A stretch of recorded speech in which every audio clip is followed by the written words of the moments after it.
Most drone pilots can fly in orbit, but very few can make one look cinematic.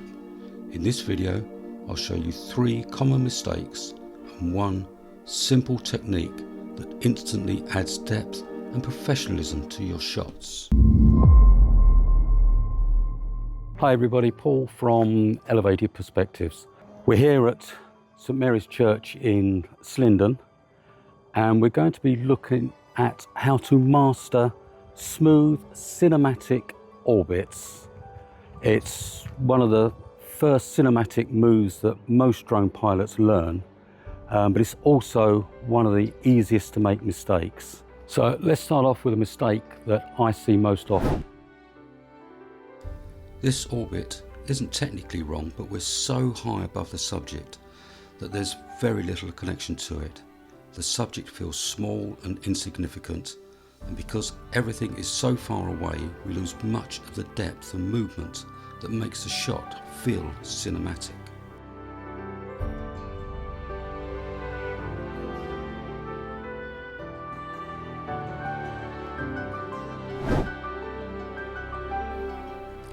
The second mistake is speed. Many pilots fly their orbits far too quickly. Slowing down gives the viewer time to absorb the scene and immediately creates a calmer, more cinematic feel.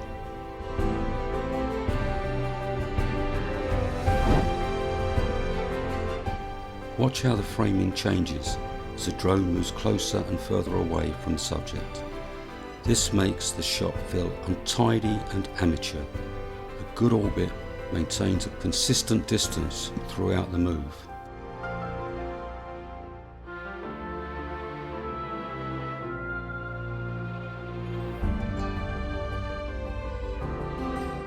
So, we fixed the basics.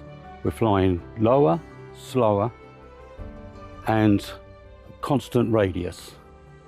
But there's one more thing that we can do to make our orbit really stand out.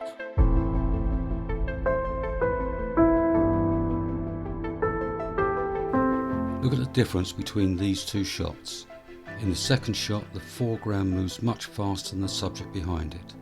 This effect is called parallax, and it's one of the easiest ways to add depth to your footage.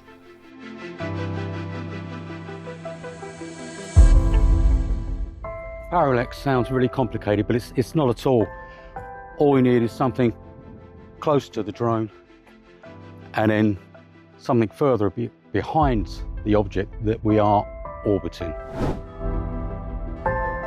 The closer the foreground object is to the drone, the stronger the effect becomes. Trees, hedges, gates, fences and gravestones can all work exceptionally well.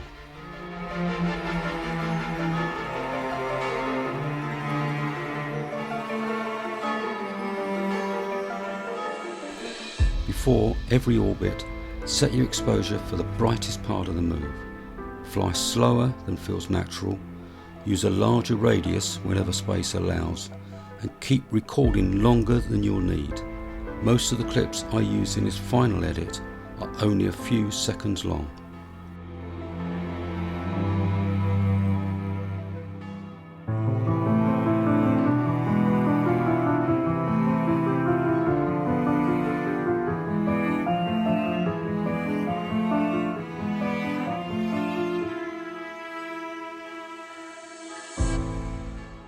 Next time you're planning an orbit, don't just think about flying in a circle. Think about your height, your speed, and anything you can place between the drone and the subject. Get these things right, and your orbits will instantly look more cinematic. Next, we're going to be looking at using light like a filmmaker. We'll be looking at golden hour, possibly blue hour, and the settings for both. Thanks for watching. Don't forget to like and subscribe. It really does mean a lot. And I'll see you in the next one.